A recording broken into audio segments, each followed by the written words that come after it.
Hey, Pat and Doug here with another episode of the Wealthy Gym Owners. And today we're going to talk about maximizing lifetime value. And while that phrase gets thrown around a lot, I don't necessarily know that it always gets talked about in a really practical, tactical way where you can make certain moves or execute certain plays that eh, can pretty dramatically improve the lifetime value of the clients that you serve. So, Doug, kick us off. Let's talk about maximizing lifetime value. Yeah, I think it would be good to kind of define that first, so we're clear on lifetime value. So maybe I'll start there, which is certainly understanding that's probably the like the ultimate metric we're going after, right? As much as we want business growth, it's ultimately about the larger the value of a client, the more we can spend on ads, the more profit we're going to have, et cetera. And of course, to their benefit, that formula, part of it is how long they stay. And so, yes, that's to our benefit, but also, of course, I certainly think a big part of this is making sure integrity wise, we're not just chasing the profit, but also helping the people. And so if they're staying longer, that hopefully means they like it and they're getting healthier and living longer and all the good that comes from our industry. So I simply think of lifetime value or increasing lifetime value as how can I do things that change one or both of the variables, and the variables being how much do they spend? So how can I get them? What else can I do to get them to spend more? And then how can I get them to stay longer?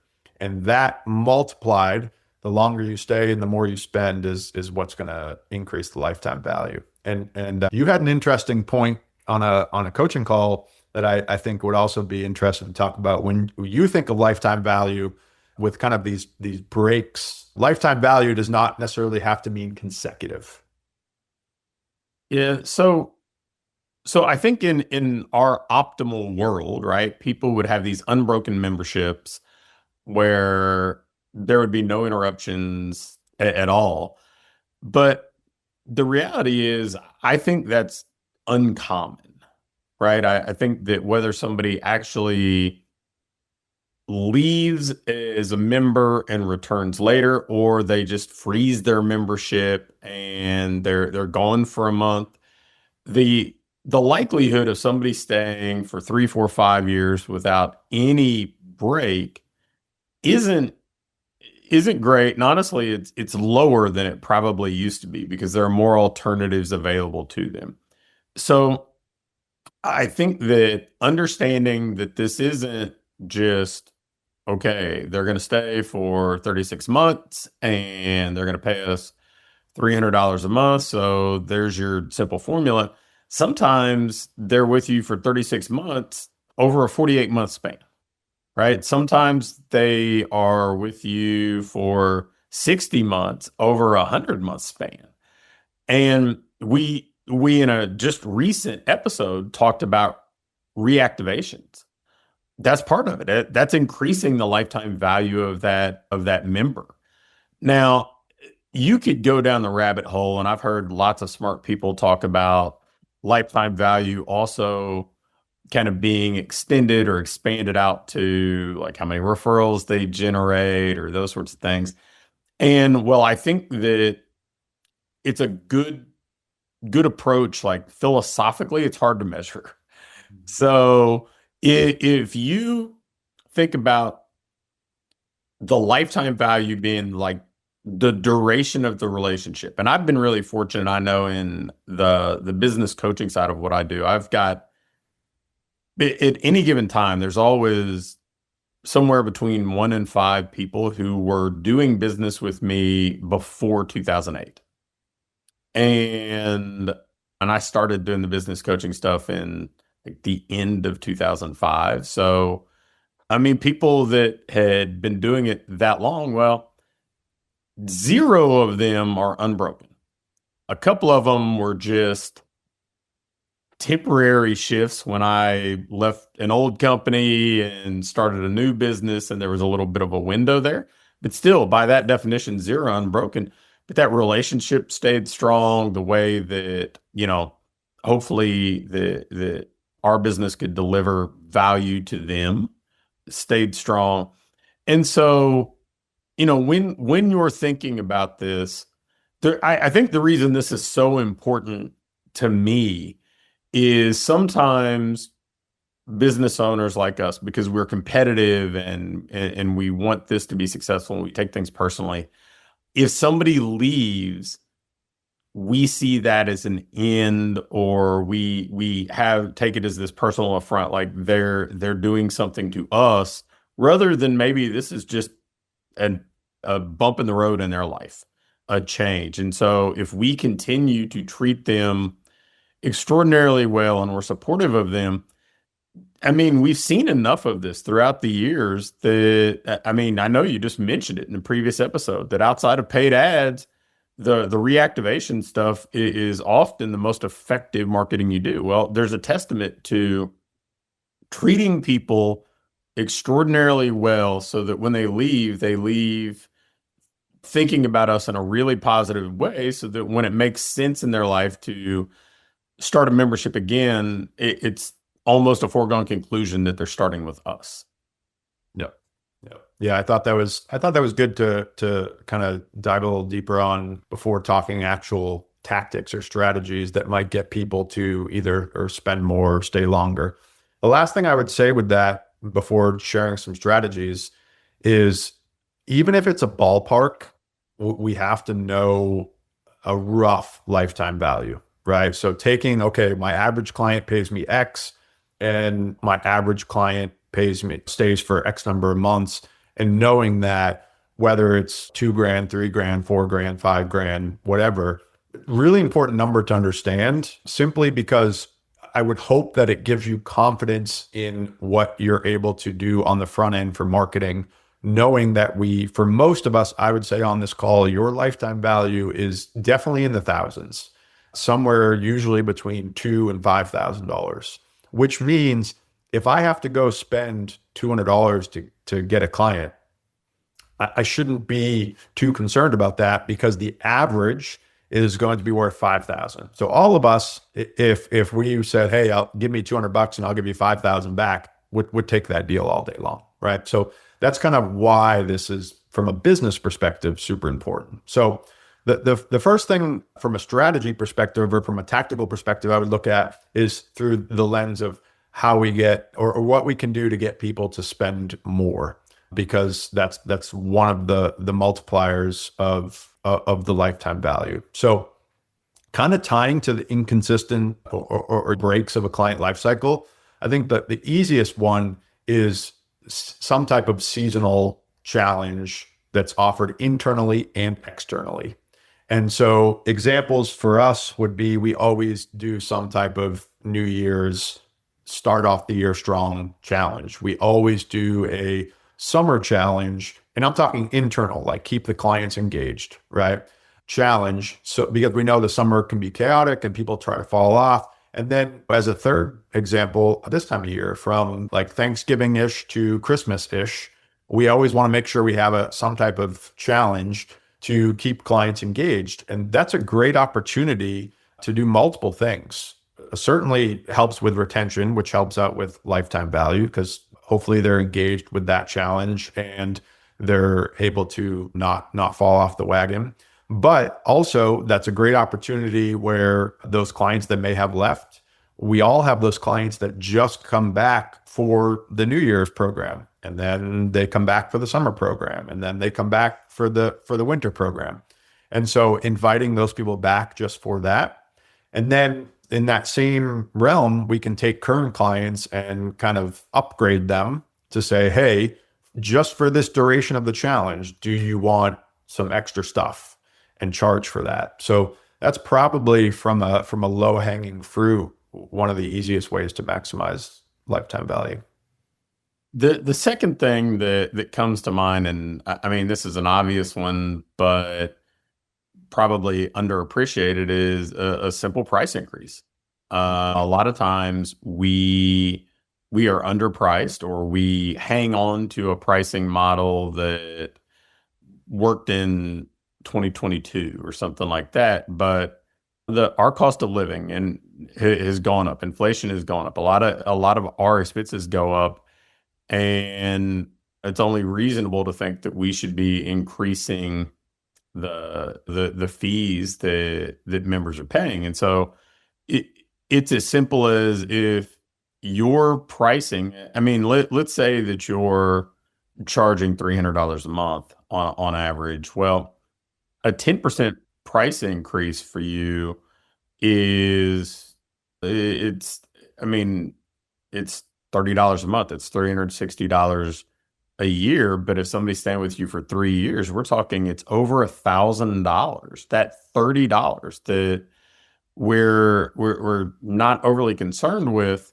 maybe on an individual basis on a single month, but multiply it out over a 3 year duration if people are staying with you.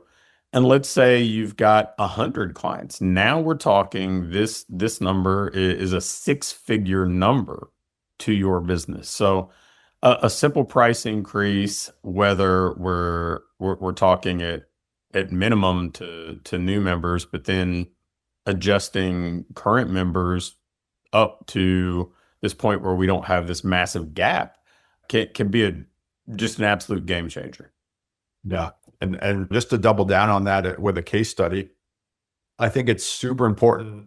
One of the probably the more common problems we hear from new clients in our coaching programs is that gap that you talked about, where through education and through exposure, through experience, they've learned, okay, I was underpriced, and the safe way to do it is to just adjust your new pricing going forward. And although that's certainly the first step, it creates that gap you talked about where you have the veteran clients that are paying, I mean, $50, $100, sometimes less than what new clients are paying. And so what we've often done there is certainly you want to respect their loyalty and still give them, they should never be paying more than what the current clients or new clients coming in are paying.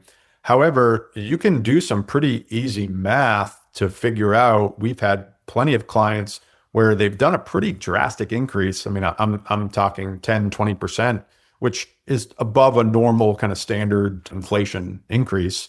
So, you take somebody that's paying 250 and get them up closer to that 300 mark, you're going to lose people. But where you do the math and where you can build some great confidence is we have plenty of gyms that we've seen do that jump so that their veteran clients get closer.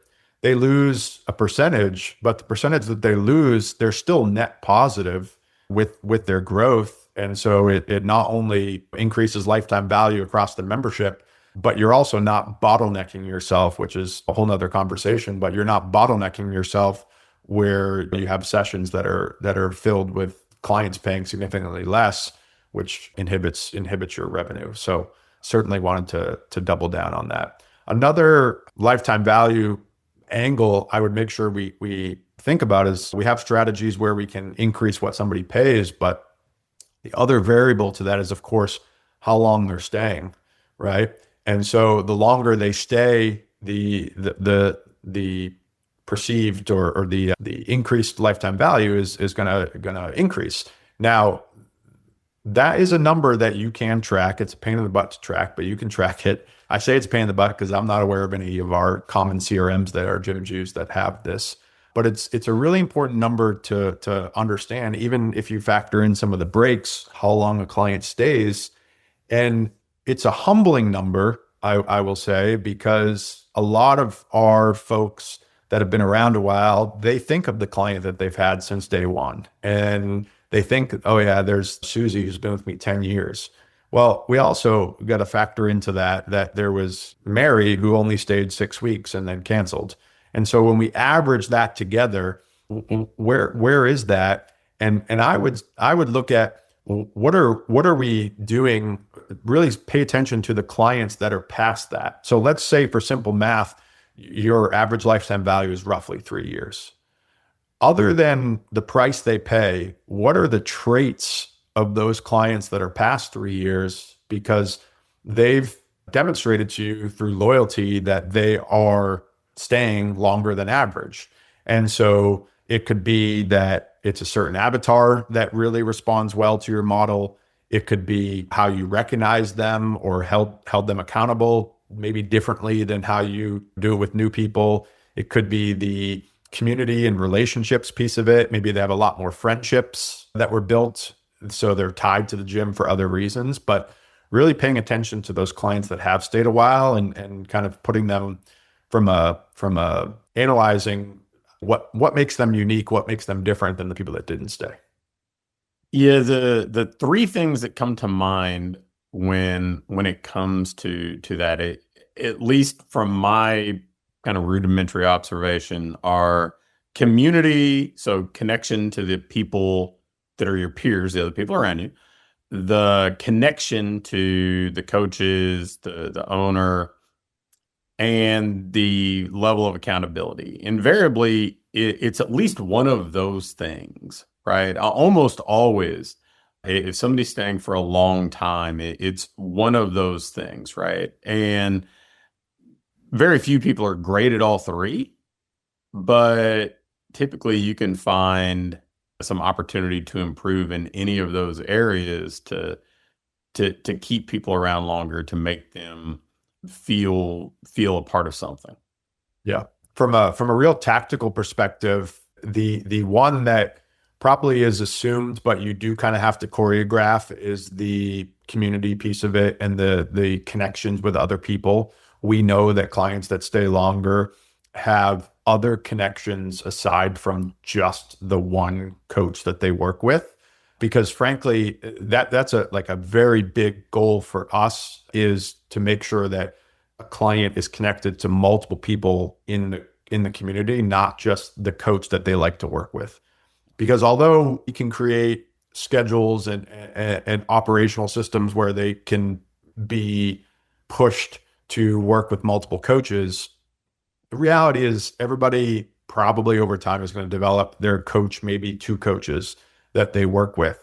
And that's a big, as all of us know, that's a big con of this industry, is they get connected to that one person. And although that they have a great experience, if that person leaves or anything happens with that one variable, they're gone. And so ways to protect that, for example, we have it as part of this, we really choreograph the client's first day so that on day one, it is mandatory standard that the coach introduces them to somebody else in the session. And although that seems very small, if you think about it in the beginning, that's kind of the jump start, the catalyst to, hey, this is a small group. It's not just you and me here. It's the peers, and some people are introverted and they don't need to. They're not confident enough to go introduce themselves. They may not know it's kind of, frankly, standard or expected that you interact with other clients. They don't know the vibe yet. So really breaking the ice for them and kicking that off is a super easy one that, again, is it happening occasionally? Is it happening organically? Probably. But if you create that as a standard to make sure that happens time and time again, that can be an easy one. So just really choreographing how you're going to get your clients, especially in the beginning, to get past that initial hurdle so that they have connections, not just with the coach. And that probably speaks to the value in small group training, right? Hey, there are enough people to form connections, but it's not overwhelming. And so I think that's a great one. So I want to kind of turn the tables and maybe talk about the opposite perspective on this. I think a lot of times people think increase lifetime value and they default to these ancillary offerings.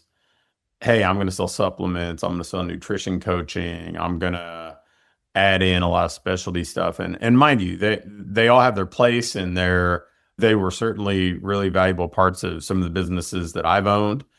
But my experience is that those are not early stage fixes. Like the stuff that we've been talking about. How do we get somebody to optimize their pricing? How do we get somebody to stay longer? How do we get somebody to be more engaged in our core offerings through some of the challenges, and those types of programs are better than tacking on something really different than what our core services are, because we don't have to learn something new. We don't have to invest a whole lot in inventory. We aren't diluting our focus. We can really try to get to be great at the things that we're hopefully already good at. Mm-hmm. Yeah. Yeah. That's, I think, the continual focus for most of the operators that we talk to and coach is just where can we keep a singular focus on who we work with and how we help them. You don't need to go like completely over to left field to add something that is not in your wheelhouse and hard to deliver, or the chaos and stress of managing inventory and stuff. So, love Well, that. I think of a client of ours, Jonathan, who would bounce around from thing to thing to thing and always hardworking, always upbeat, and always motivated. But he would stay stuck at that kind of $10,000 a month ish kind of level. And then only when he was able to kind of put the blinders on and focus on getting more people into his core program, delivering his core program better so they stay longer, dialing in his pricing a little bit, was he able to essentially double that. Hmm. And I think that that's just such a strong case study, because you can be working hard and doing a lot of positive things, but if that focus is too diluted, it's hard to really make meaningful progress. Yeah. Yeah. 100%. So, well, I don't know if there's anything else you want to add. I feel like those are the big levers when it comes to maximizing lifetime value.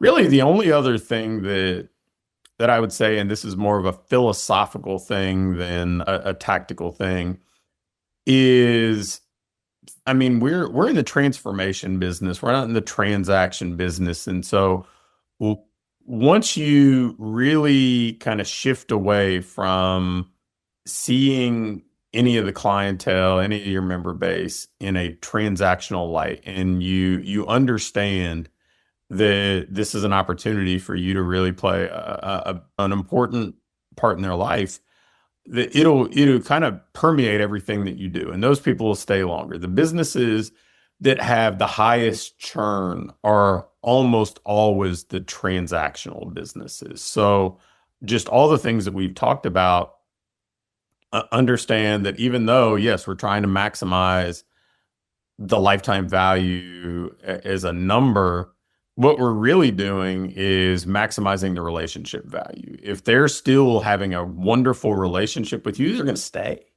right? And sometimes their better relationship comes from spending more time with you, 3 days a week instead of 2 days a week. So, yeah, that there's going to be this lagging indicator of increased revenue by just doing better work. So I don't want to lose sight of that through all this, because we did want to talk tactics, things that you can plug in today. But I mean, ultimately, some of your competitive advantage is just being more valuable to the people that you serve. Yep. For sure. All right. Well, that is another episode of the Wealthy Gym Owners really unpacking lifetime value. So we'll be back for another episode soon. See ya.